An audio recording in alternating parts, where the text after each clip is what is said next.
राज कुंद्रा कभी एक रेस्टोरेंट में बर्तन धोया करते थे, लेकिन जब शिल्पा शेट्टी से मोहब्बत हुई तो शिल्पा शेट्टी ने उनसे कहा कि आप लंदन में रहते हैं लेकिन मैं मुंबई छोड़ नहीं सकती, इसीलिए आपका और मेरा कुछ नहीं हो सकता। तो उस वक्त राज कुंद्रा मुंबई में बैठे अपने एक दोस्त को फोन मिलाते हैं और कहते हैं भैया मुझे मुंबई में घर लेना है। उनका दोस्त कहता है कि अमिताभ बच्चन के बंगले के सामने एक बिल्डिंग है, वहां 7th फ्लोर पर एक फ्लैट अवेलेबल है, तुम चाहो तो आकर देख सकते हो। राज कुंद्रा कहते हैं कितने का है?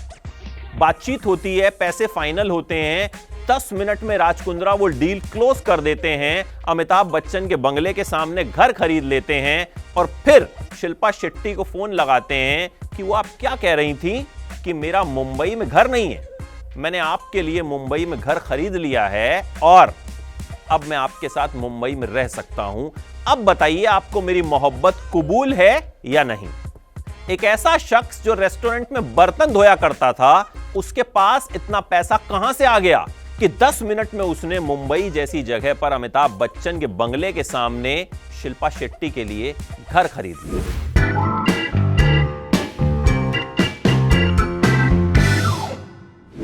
राज कुंद्रा की कहानी बहुत हैरान करने वाली है। देखिए, राज कुंद्रा के पापा भटिंडा से लंदन गए, वहां सबसे पहले वो बस कंडक्टर बने, बहुत छोटे मोटे काम उन्होंने किए, फिर उन्होंने एक मेडिकल स्टोर खोल लिया, उसके बाद उन्होंने एक ग्रोसरी स्टोर खोल लिया।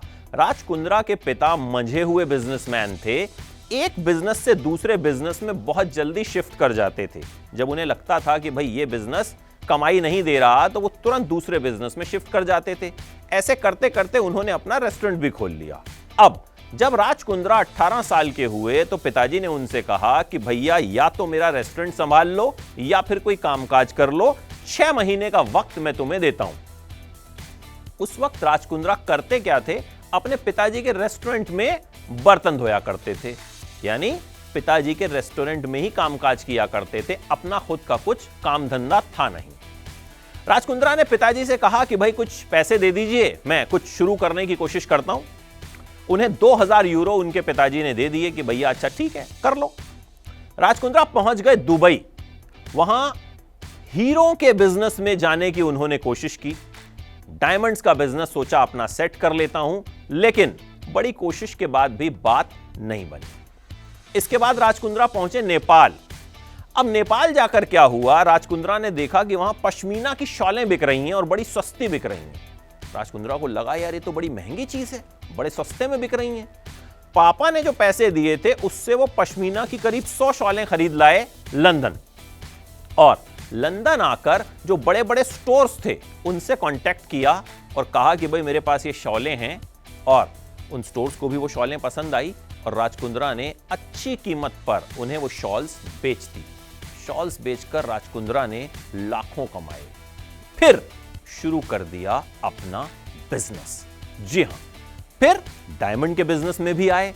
धीरे धीरे राज कुंद्रा ने जो शॉल्स बेची थी उनकी कॉपी होने लगी, तो राज कुंद्रा का शॉल्स का बिजनेस जो है वो ठप पड़ गया। लेकिन तब तक राज कुंद्रा जो है और बिजनेसेस को शुरू कर चुके थे, और फिर एक के बाद एक राज कुंद्रा जो हैं बिजनेस जमाते चले गए, एक के बाद एक राज कुंद्रा के काम धंधे जो हैं वो बढ़ते चले गए, और इसी तरह से वो एक बिजनेस टाइकून बन गए। जी हां, आप सोचिए, एक शॉल बेचने वाला जो कभी बर्तन धोया करता था अपने ही पिताजी के रेस्टोरेंट में, वो थोड़े से रुपए से कैसे करोड़पति बन गया।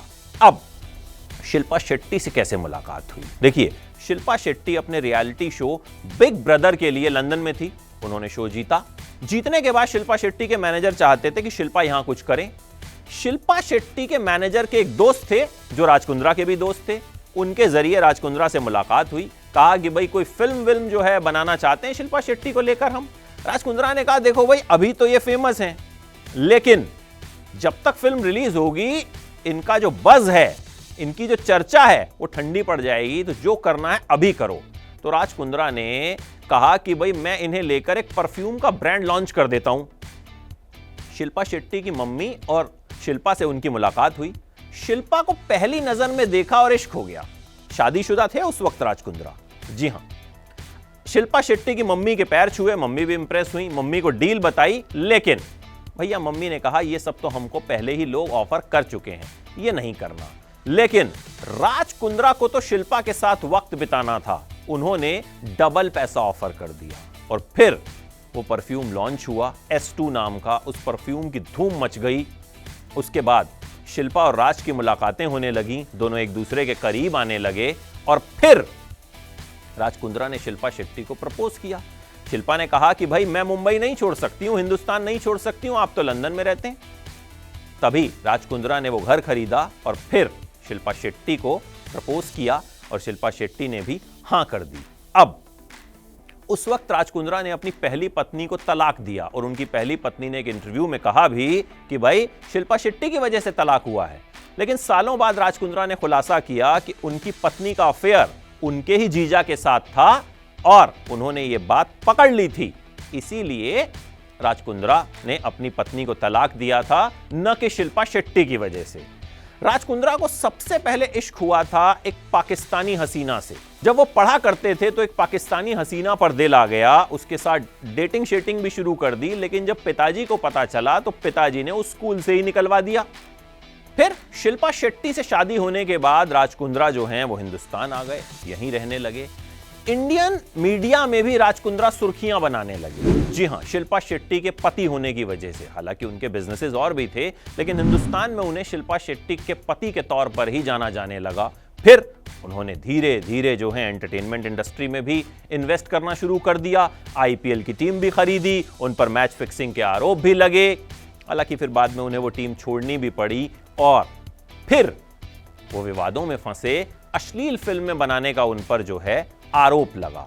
देखिए, राज कुंद्रा एक किताब भी लिख चुके हैं, how not to make money, लेकिन इसके बावजूद राज कुंद्रा जो हैं वो पुलिस के शिकंजे में फंस गए। कपिल शर्मा ने एक बार उनसे पूछा था कि पाजी आप कुछ नहीं करते तब भी इतना पैसा कैसे कमा लेते हो। और राज कुंद्रा की गिरफ्तारी के बाद ये जो क्लिप है ये जमकर वायरल भी हुई थी।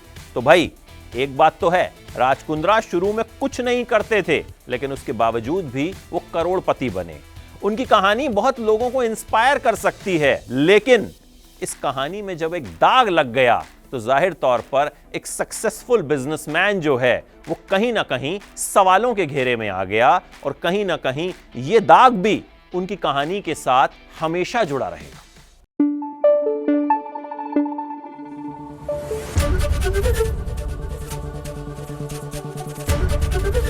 एबीपी न्यूज आपको रखे आगे।